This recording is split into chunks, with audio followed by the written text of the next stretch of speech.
বন্ধুরা, শুক্রবার দিন থেকে লাগাতার আপনাদের সাথে কিন্তু শেয়ার করে যাচ্ছি। বাজারে এখান থেকে কিন্তু ইউ টার্ন আসতে পারে। আজকের দিনে তো রেঞ্জ বাউন্ড বাজার হবে সেটা তো জানতেনই, গতকালকের ভিডিওতেও ক্লিয়ার করে দিয়েছিলাম। এছাড়াও শুক্রবার দিন, শনিবার দিন এবং সোমবার দিনের ভিডিওতেও আপনাদের সাথে কিন্তু শেয়ার করেছিলাম যে তলায় কিন্তু 24,920 এই লেভেলটাই ইম্পর্টেন্ট হতে চলেছে নিফটির ক্ষেত্রে। আর ব্যাংক নিফটির ক্ষেত্রে যদি দেখেন তাহলে হচ্ছে 58,106। আজকে যদি দেখেন ডট এই কাছাকাছি 10-15 পয়েন্টের ফারাক আছে, এর কাছাকাছি পর্যন্ত এসছে। তারপরেই কিন্তু এখান থেকে উপরের দিকের জন্য মুভ করতে শুরু করেছে। এখনো কিন্তু কনফার্মেশন পাওয়া যায়নি, কিন্তু ইন্ট্রাডে বেসিসে যদি দেখেন আপসাইডের দিকের জন্য মুভমেন্ট কিন্তু করতে শুরু করেছে। এই লেভেলটাকে ব্রেক করেনি। নিফটির ক্ষেত্রে 24,920 ব্রেক করেনি। ব্যাংক নিফটির ক্ষেত্রে যদি দেখেন 58,106-7 এটাকে ব্রেক করেনি। এখান থেকে যদি দেখেন তাহলে হচ্ছে ব্যাংক নিফটির ক্ষেত্রে একটা ট্রেডিং সেট আপ তো খুব সুন্দর বেরিয়েছিল, কিন্তু নিফটির ক্ষেত্রে যদি দেখেন নিফটির ক্ষেত্রে অনেকটা পরে কিন্তু হয়েছিল এবং রিয়াকশনও যেটা ছিল সেটা কিন্তু খুব বেটার পারফরমেন্স কিন্তু এখানে আমরা পাইনি দেখতে। কিন্তু আজকের দিনে যদি ট্রেডিং সেট আপে স্ক্যাল্পিং হিসাবে ধরেন তাহলে কিন্তু একটা সেলিং সেট আপ আমরা কিন্তু পেয়েছিলাম। 10 মিনিট 12 মিনিটের একটা সেলিং সেট আপ, সেটা হচ্ছে ঠিক এইসব জায়গা থেকে এবং তলার দিকের জন্য মুভ করেছিল। এইটুকুনি একটা সেলিং সেট আপ পেয়েছিলাম স্ক্যাল্পিং হিসাবে।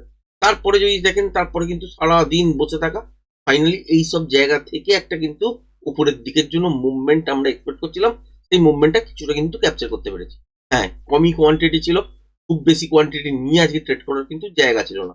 কালকের দিনের জন্য কি হতে পারে, কালকের দিনের জন্য বাজার কিন্তু তলার দিকের জন্য গ্যাপ ডাউনের সঙ্গে খুলতেই পারে। কারণ এই যে লাস্ট মুভটা দেখতে পাচ্ছেন সেটা একদম সোজা হয়েছে, সেটাকে রিটেস্ট করার জন্য ছোটখাটো ডিপ নিতে পারে, তার জন্য গ্যাপ ডাউনে খুলতে পারে, ফ্ল্যাট খুলেও তলার দিকে আসতে পারে, আবার ছোটখাটো গ্যাপ আপ খোলার পরও তলার দিকের জন্য আসতে পারে।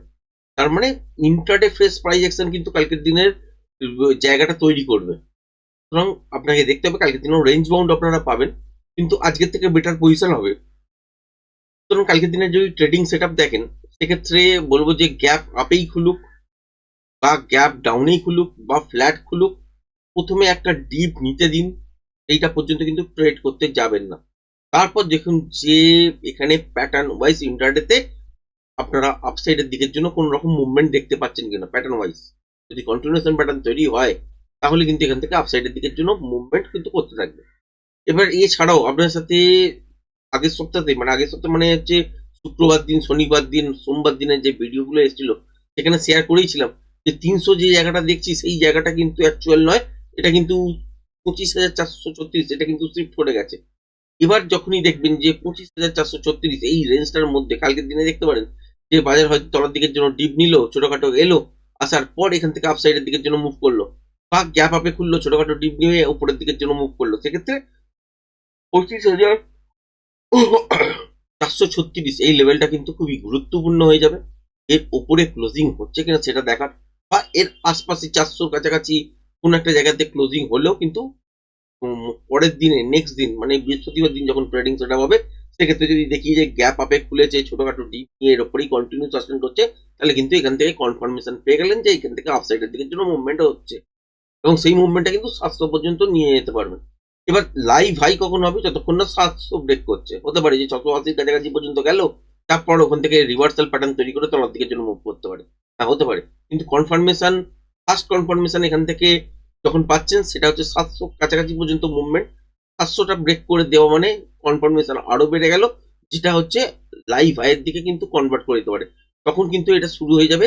এই যে মুভটা আপ সাইডের দিকের জন্য দেখবেন সেক্ষেত্রে দেখতে পাবেন যে এটা লাইভ হাইয়ে কনভার্ট করছে এবং এটা র্যালি ফেজে আসছে। আওয়ারলি টাইম ফ্রেম অনুযায়ী প্যাটার্ন তৈরি করেছে অলরেডি, আপনাদের সাথে শেয়ার করেইছিলাম নিফটির ক্ষেত্রে। তো সেই প্যাটার্নটাই কিন্তু এই মুহূর্তে রেঞ্জ বাউন্ড অবস্থায় আছে। এবার 25,436-এর উপর থেকে কনফার্মেশন পাবেন যে আপসাইডের দিকের জন্য যাত্রা শুরু। এবার 700 ব্রেক করলে আরো কনফার্মেশন পেলেন যে এটা লাইভ হাই পর্যন্ত কনভার্ট কিন্তু করে দিতে পারে। এবার যদি দেখেন তাহলে কালকের দিনে আমরা ট্রেডিং সেট আপ কিভাবে শুরু করতে পারি।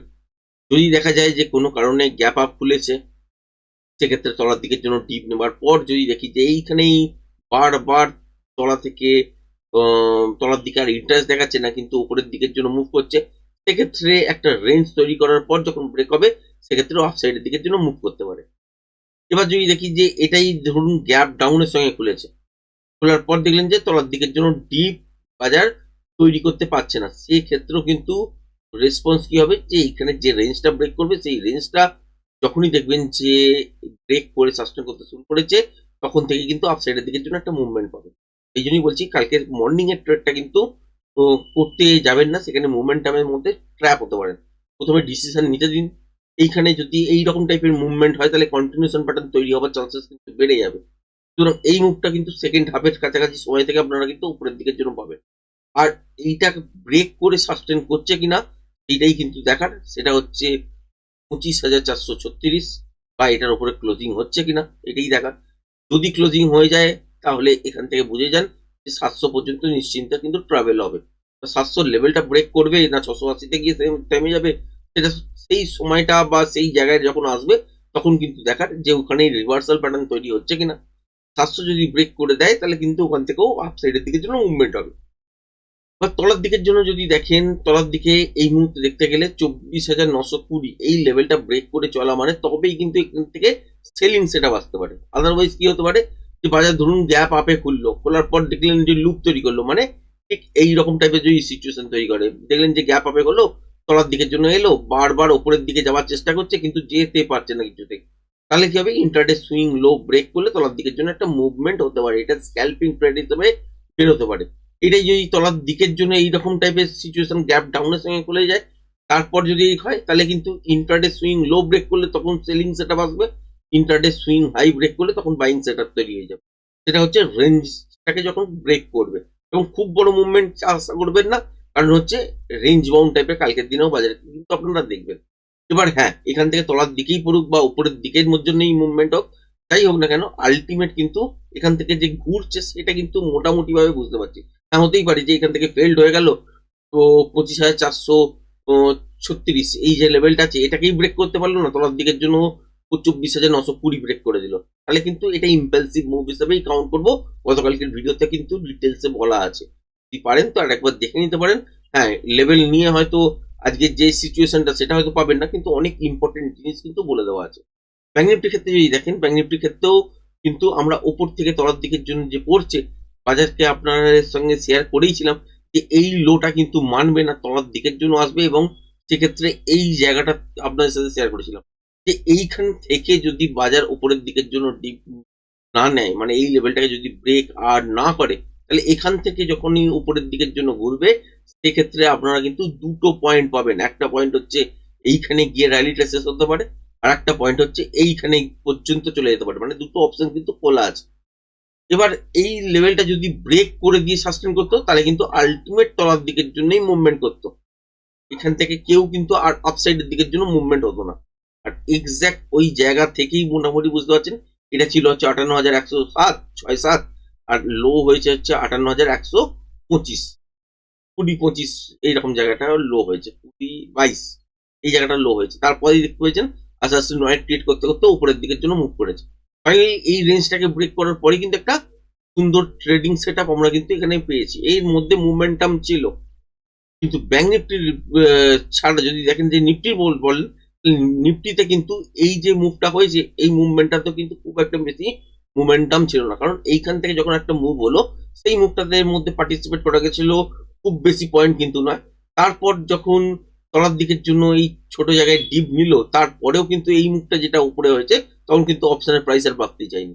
তো এইসব জায়গাগুলো প্রবলেম আছে, তো সুতরাং নিফটির ক্ষেত্রে আজকের দিনে রেঞ্জ বাউন্ড হয়েছে ঠিক আছে, কিন্তু থিটার এফেক্ট ছিল, যেহেতু নিফটির এক্সপায়ারি ছিল, ব্যাঙ্ক নিফটিকে থিটার এফেক্টটা সেরম ভাবে পড়েনি, এফেক্ট ফেলেনি।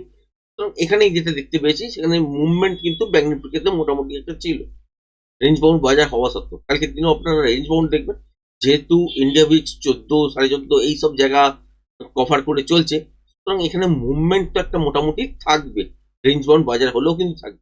কালকের দিনের জন্য ব্যাঙ্ক নিফটিতে যদি দেখেন, ব্যাঙ্ক নিফটিতে একই সিচুয়েশন, যদি গ্যাপ আপের সঙ্গে সঙ্গে খোলে তাহলে লুপ বানিয়ে যদি ইন্টারডে সুইং লো, মানে ঠিক এইরকম যদি গ্যাপ আপ করলো, তারপর তলায় এলো, বারবার তলার দিকে আসার চেষ্টা করছে, পড়তে চাইছে না, উপরের দিকে ব্রেক করতে চাইছে না, তাহলে কিন্তু কি হবে যে তলার দিকে সুইং লো ব্রেক করা মাত্রই কিন্তু এখান থেকে একটা সেল আপ চলে আসতে পারে, এবং সেটা কিন্তু করা যেতে পারে মর্নিং সেট আপ অনুযায়ী।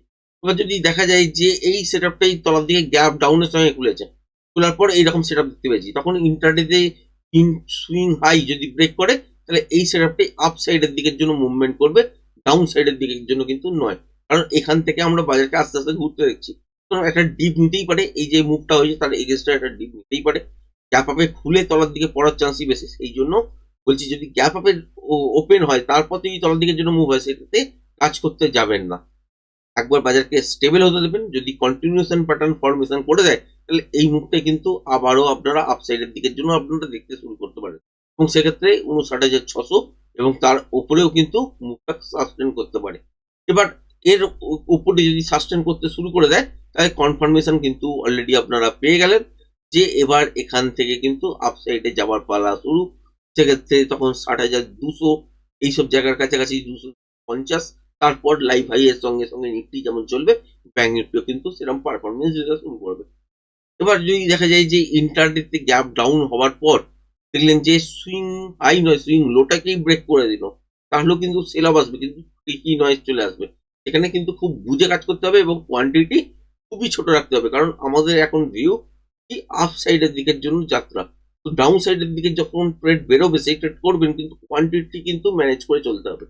মানে কোয়ান্টিটি কিন্তু একদম মিনিমাম রাখা উচিত, আর খুব তাড়াতাড়ি কিন্তু স্কোয়ার আপ করে নেওয়া উচিত, এরকম ভাবেই কিন্তু হওয়া উচিত। এবার আপনার সাথে যে যে জায়গাগুলো শেয়ার করেছি আগের দিনে কমেন্টস করে জানাবেন উপকৃত হচ্ছেন কিনা। যদি হন তাহলে অবশ্যই যারা যারা এখনো পর্যন্ত লাইক শেয়ার সাবস্ক্রাইব করেননি অবশ্যই করে নেবেন এবং অল ক্লিকে করে নেবেন, তাতে নোটিফিকেশনটা আপনারা পেতে পারেন। তো আজকের ভিডিওটা এই পর্যন্তই রাখছি, ধন্যবাদ।